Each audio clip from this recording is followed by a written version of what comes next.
Kana, in actual, sa atong training gear, so okay ra, kaya hindi mo siya wala. Pero kung sakto na, kuyog yun siya. Situation, okay? Hansak. Haksak about yung gaban din. Okay?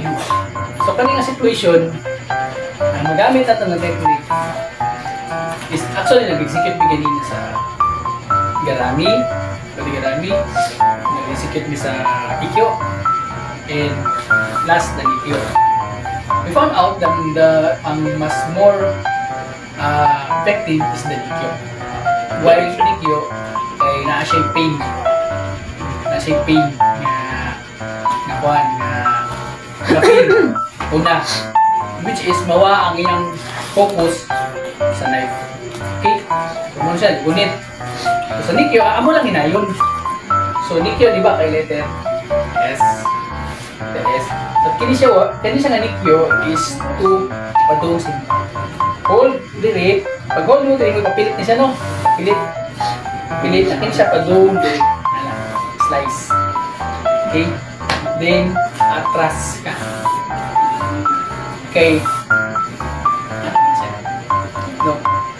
Pero kana, once nga immobilize na ang iyang left hand, ang kini siya, dili na siya, wala ang segmentum nga makakuha mo. Like this. Now ha.